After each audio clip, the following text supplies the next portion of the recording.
Hi guys, welcome back to another video. इस video में हम HPPSC मेडिकल ऑफिसर डेंटल के एग्जामिनेशन के पेपर 1 में पूछे गए हिंदी को सेक्शन डिस्कस करेंगे। ऐसे ही 10 क्वेश्चन आपके पीजीटी केमिस्ट्री और पीजीटी बायोलॉजी में भी पूछे जाएंगे। तो जिनका भी पीजीटी केमिस्ट्री और बायोलॉजी का पेपर है उनके लिए ये वीडियो इंपॉर्टेंट रहने वाली है। स्टार्ट करते हैं पहले क्वेश्चन से। क्वेश्चन नंबर 11 है, इनमें से किस वर्ण का उच्चारण स्थान निम्न 3 वर्णों के उच्चारण स्थान से भिन्न है।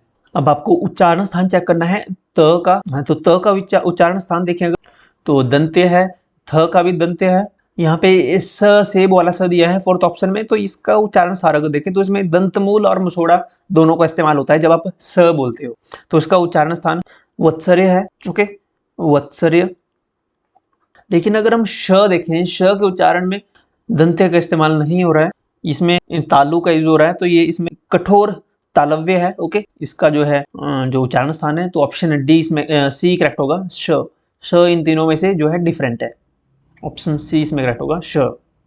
अगला क्वेश्चन है क्वेश्चन नंबर 12, उल्लास में कौन सी संधि है। तो उल्लास में संधि अगर देखें तो उल्लास का अगर हम विग्रह करें तो इसका विग्रह होगा उत जमा लास, उत्तर जमा लास। तो ये उदाहरण है व्यंजन संधि का। ओके, तो ऑप्शन बी करेक्ट होगा, व्यंजन संधि। व्यंजन संधि का क्या फॉर्मूला है जिससे आपको पता लगेगा कि पहचान है कि व्यंजन संधि है। तो व्यंजन संधि में किसी भी वर्ग के पहले वर्ण जैसे क, च, ट, त, प, ये जो पहले वर्ण है इनका मेल किसी वर्ग के तीसरे या चौथे वर्ण से होता है, या र, ल, व, ह या किसी स्वर से हो जाए तो यह क को ग में बदल देती है, च को ज में बदल देती है, ट को ड में बदल देती है और प को ब में बदल देती है। ऐसा ही यहाँ पे हुआ। ओके, तो ये है व्यंजन संधि की पहचान, ऑप्शन बी करेक्ट होगा, व्यंजन संधि। अगला क्वेश्चन है क्वेश्चन नंबर 13, उपसर्ग का प्रयोग कहाँ होता है। तो सभी को पता है, हमने भी प्रीवियस वीडियो में कई बार इसकी डेफिनेशन डिस्कस की है कि उपसर्ग किसी भी शब्द के आगे लगते हैं, उपसर्ग आगे लगते हैं और प्रत्यय जो होते हैं वो शब्दों के पीछे लगते हैं। ओके, प्रत्यय पीछे लगते हैं, प से प्रत्यय, प से पीछे। ओके, उपसर्ग अ से उपसर्ग और उ से उपसर्ग और अ से ही आगे। ओके, ऐसे याद रखें, उपसर्ग आगे और प्रत्यय पीछे लगते हैं शब्दों के। तो ऑप्शन ए करेक्ट होगा इसमें, शब्दों के आगे। अगला क्वेश्चन है क्वेश्चन नंबर 14, निम्न में से कौन सा शब्द द्वंद्व समास का उदाहरण नहीं है, पूछा है यहाँ पे कौन सा द्वंद्व समास का उदाहरण नहीं है।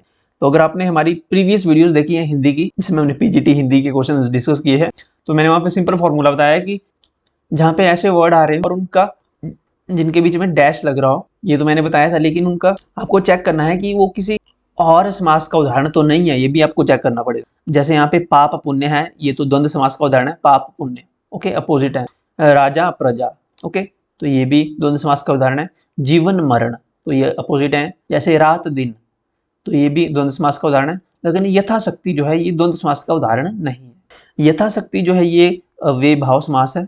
ओके, अव्ययभाव समास है ये, अव्ययभाव समास यथाशक्ति। इसका मतलब होता है शक्ति के अनुसार, शक्ति के अनुसार। सो ऑप्शन बी इस क्वेश्चन का जो है सही उत्तर होगा। यथाशक्ति जो है ये द्वंद्व समास का उदाहरण नहीं है। क्वेश्चन नंबर 15, ये क्वेश्चन पीजीटी के किसी एग्जामिनेशन में पूछा गया था, मुझे याद नहीं है एग्जैक्ट कि कौन सा एग्जामिनेशन में पूछा गया था, कौन सा पेपर था वो, लेकिन ये क्वेश्चन आया हुआ है, रिपीटेड है ये क्वेश्चन। देश को हानि जयचंदों से होती है, निम्नलिखित में से इसमें कौन सी संज्ञा है। यहाँ पे आपको ध्यान रखना है कि यहाँ जयचंद किसी व्यक्ति का नाम नहीं है, किसी व्यक्ति विशेष का नाम संबोधित नहीं कर रहा है जयचंद। जयचंद का यहाँ पे मतलब है विश्वासघाती लोगों का। ओके, देश को हानि जो है जयचंदों से होती है, यानी देश को जो हानि जो है विश्वासघात लोगों से होती है। तो जयचंद यहाँ पे शब्द जो इस्तेमाल हुआ है ये उन व्यक्तियों की कैटेगरी को बता रहा है जो विश्वासघाती लोग हैं। तो ये व्यक्तियों की एक जाति को बता रहा है, कैटेगरी को बता रहा है, व्यक्ति समूह की। ओके, तो ये जातिवाचक संज्ञा की कैटेगरी में आएगा, ऑप्शन ए करेक्ट होगा, जातिवाचक संज्ञा। नेक्स्ट क्वेश्चन है क्वेश्चन नंबर 16, मानव शब्द का विशेषण क्या होगा। तो मानव शब्द का विशेषण होता है मानवीय। के मानवीय मानव शब्द का विशेषण है। यहाँ पे मनुष्य, मानवता, मानवीकरण, ये शब्द जो है ये संज्ञा है। ओके, ये संज्ञा की उदाहरण है, संज्ञा है ये, और विशेषण है यहाँ पे मानवीय। ऑप्शन डी करेक्ट होगा, विशेषण मानव का मानवीय। क्वेश्चन नंबर 17, वह घर पहुंच गया। इस वाक्य में पहुंच गया निम्नलिखित में से किस क्रिया का उदाहरण है? वह घर पहुंच गया, घर पहुंच गया। तो ये उदाहरण है संयुक्त क्रिया का। संयुक्त क्रिया का ये उदाहरण है। संयुक्त क्रिया की क्या पहचान होती है? संयुक्त क्रिया में दो कर्म एक साथ जुड़े होते हैं। जैसे यहाँ पे है एक कर्म है घर और दूसरा है पहुंच गया। दो कर्म जब एक साथ जुड़ते हैं तो बनती है संयुक्त क्रिया। इस क्रिया को पूर्णकालिक क्रिया भी कहते हैं। ओके, पूर्णकालिक क्रिया, क्योंकि यह क्रिया जो है ये पूर्ण रूप होता है इसमें क्रिया का कि वह घर पहुंच गया। ओके, इसे पूर्णकालिक क्रिया भी कहते हैं संयुक्त क्रिया को। ओके, ऑप्शन डी करेक्ट होगा, संयुक्त क्रिया। क्वेश्चन नंबर 18 है, किस वाक्य में भूतकाल नहीं है? तो अगर वर्ड चेक यहाँ पे देखें वाक्य, हम थक चुके हैं, हम थक चुके हैं। ओके, तो ये तो भूतकाल है, ये नहीं होगा। यहाँ पूछा कौन सा नहीं है। सेकंड देखिए, मैं आज दिल्ली पहुंच रहा हूं, अभी कंटिन्यूस है, ये अभी पहुंचा नहीं है, पहुंच रहा है अभी। तो ये जो है भूतकाल नहीं है, ऑप्शन बी करेक्ट होगा। अगर अगला देखें, सबने मजे किए, मजे कर लिए हैं, कर किए, तो ये भी भूतकाल है। मेरे पहुंचने से पहले गाड़ी आ गई, कि उसके पहुंचने से पहले गाड़ी आ गई थी। ओके, तो ये भी स्टेटमेंट जो है ये भूतकाल में है, पास्ट में है। तो ऑप्शन बी करेक्ट होगा। ये कंटिन्यूस में यहाँ पे पहुंच रहा है, कंटिन्यूस में। ओके, तो ऑप्शन बी इस क्वेश्चन का करेक्ट होगा। क्वेश्चन नंबर 19, सही वर्तनी वाला शब्द कौन सा है? देखिए, ज्योत्सना कैसे लिखते हैं? ज्योत्सना में जो है पहले ज आधा होता है, ज्यो, फिर आधा त, फिर आधा स, फिर ना, ज्योत्सना। ओके, तो यहाँ पे ऑप्शन अगर देखें तो यहाँ पे यो डबल मात्रा दे दिया, तो ये भी नहीं होगा। यहाँ पे यो ज पूरा दे दिया है पहले, ये भी गलत है। ज यो त स और त और स यहाँ पे आधा आधा होना चाहिए, तो ये भी गलत है। हमारे पास ऑप्शन ए बचता है, ज आधा, यो आधा, स आधा, आधा त, आधा स और ना। यहाँ पे इन्होंने त आधा स और न को इकट्ठा लिख दिया है, तो इन्होंने ऐसे लिखा है। Okay, Jyotsna, option A correct होगा। इसके अलावा ज्योत्सना के अलावा कई और शब्द भी हैं जो जिनमें माइनर मिस्टेक दी जाती है और कंफ्यूजन क्रिएट करते हैं। तो इनमें से एक वर्ड है सन्यासी। अब इसमें स में अंक की मात्रा लगेगी, सन्यासी। ये शब्द है जो पूछ लिया जाता है वर्तनी में। ओके, सन्यासी हो गया। इसके अलावा ज्योत्सना तो हमने कर लिया। और एक सृष्टि शब्द है, सृष्टि। तो सृष्टि लिखते हैं ऐसे। ओके, सृष्टि, ट आएगा यहाँ पे, ठ नहीं आएगा। सृष्टि और स सेब वाला स आएगा। ओके, सृष्टि। ये तो हो गया सेकंड। और एक है श्रृंगार।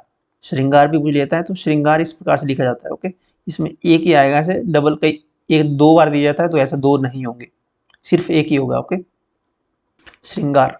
ये कुछ इंपॉर्टेंट शब्द हैं जिनकी आप प्रैक्टिस कर लें, क्योंकि यहाँ से क्वेश्चन बनते हैं। अगला क्वेश्चन है क्वेश्चन नंबर 20, गंगा गए गंगादास, जमुना गए जमुनादास। इस कहावत का अर्थ क्या है? गंगा गए गंगादास, जमुना गए जमुनादास। इस कहावत का जो अर्थ है वो है अवसरवादी व्यक्ति। ओके, यानी कि जो भी व्यक्ति सामने आए उसी की प्रशंसा करने लग जाना। ओके, अवसर ढूंढना, अवसरवादी व्यक्ति, कि गंगा गए गंगादास, जमुना गए जमुनादास। ओके, इस कहावत का अर्थ है अवसरवादी व्यक्ति। ऑप्शन सी करेक्ट होगा, अवसरवादी। ये तीर्थ यात्री तो बिल्कुल भी नहीं होगा, पुण्यात्मा भी नहीं होगा, स्वार्थी भी नहीं होगा, अवसरवादी व्यक्ति। ठीक है, ऑप्शन सी करेक्ट होगा। इसके अलावा यहाँ पे 10 क्वेश्चन इंग्लिश के पूछे गए थे, तो इंग्लिश भी डिस्कस कर लेते हैं। इंग्लिश सेक्शन का फर्स्ट क्वेश्चन है क्वेश्चन नंबर 10।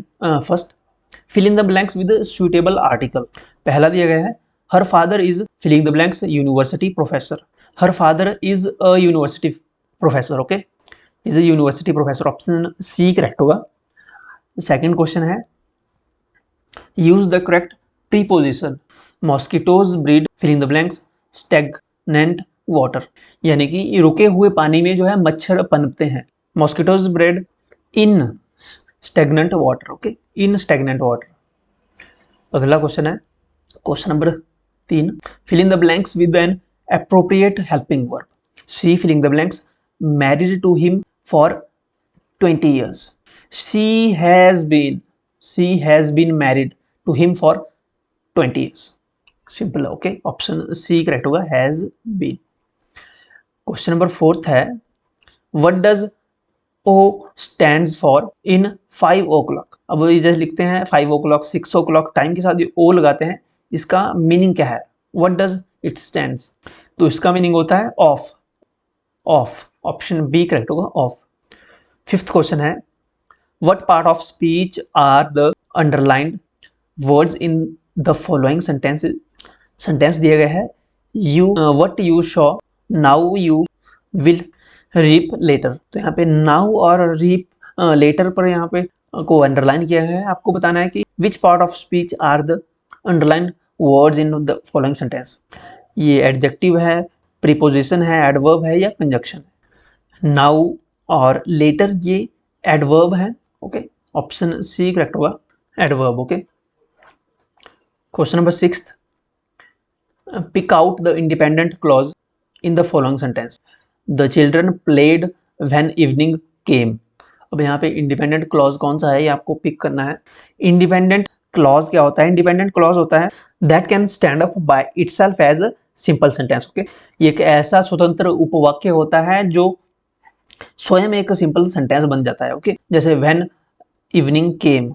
ओके, तो यहाँ पे इंडिपेंडेंट क्लॉज है when independent came, option C correct होगा। Question number 7, use the correct past tense of the verb in brackets. यहाँ दिया गया है, she told me his name after he filling the blanks. यहाँ पे दिया है ब्रैकेट में लीव। यहाँ पे करेक्ट पास्ट टेंस यूज करनी है। She told me his name after he left या he had left, was left तो नहीं होगा, हैड बीन लेफ्ट भी नहीं होगा। She told me his name after he had left. Okay, option B correct होगा, हैड लेफ्ट। 8th क्वेश्चन है, choose the correct statement. कौन सी स्टेटमेंट सही है? I will write a letter to you when I will reach Shimla.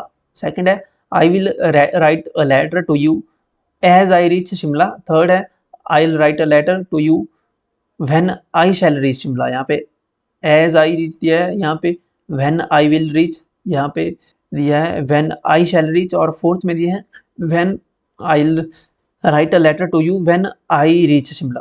तो ये तो सरासर गलत है। ओ, यहाँ पूछा है कि कौन सा सही करेक्ट स्टेटमेंट पूछी है, तो I will write a letter to you when I reach Shimla, तो ये बिल्कुल करेक्ट है, ऑप्शन डी करेक्ट होगा। ये ऑप्शन 1 पहला देखें तो यहाँ पे 2 बार विल आ गया, तो 2 बार नहीं आएगा, तो ये तो ऐसे गलत हो जाएगा। सेकंड में यहाँ पे एज लगा दिया, तो एज जो है ये जो है करेक्ट कंजक्शन नहीं है यहाँ पे यूज करने के लिए, तो ये गलत है।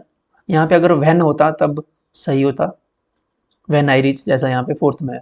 थर्ड में देखें तो यहाँ पे शैल जो है ये नेसेसरी नहीं है, तो ये भी गलत हो जाएगा। हमारे पास फोर्थ ही बचता है, I will write a letter to you when I reach Shimla, जब मैं शिमला पहुंच जाऊंगा।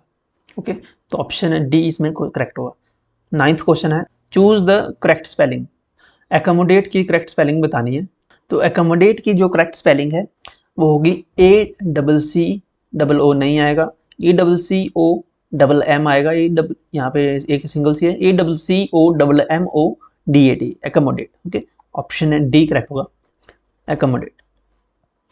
लास्ट क्वेश्चन है question number 10th, the most appropriate antonym of the word modest. Modest ये TGT आर्ट स्टैट में भी पूछा गया था, ये सेम वर्ड, इसका वहाँ पे भी एंटोनिम ही पूछा गया था शायद, लेकिन वहाँ पे जो यहाँ पे ऑप्शन दिए गए थे वो डिफरेंट थे। मॉडेस्ट होता है जो विनम्र होता है, काइंड होता है, विनीत जिसे हम कह सकते हैं। यहाँ पे इसका पूछा है एंटोनिम उल्टा, तो इसका एंटोनिम होगा कंसीटेड। कंसीटेड होता है घमंडी टाइप। ओके, घमंडी, ऑप्शन सी करेक्ट होगा, घमंडी यानी कंसीटेड। तो ये 10 क्वेश्चंस थे इंग्लिश के और 10 हिंदी के। 20 क्वेश्चन हमने इस वीडियो में किए। HPG के और नेशनल इंटरनेशनल जीके के क्वेश्चन हमने प्रीवियस वीडियो में डिस्कस कर लिए थे, तो उनको वीडियोस को भी आप देख सकते हो। जिनका भी PGT केमिस्ट्री और PGT बायोलॉजी का एग्जामिनेशन है, उन सभी को all the best and thank you.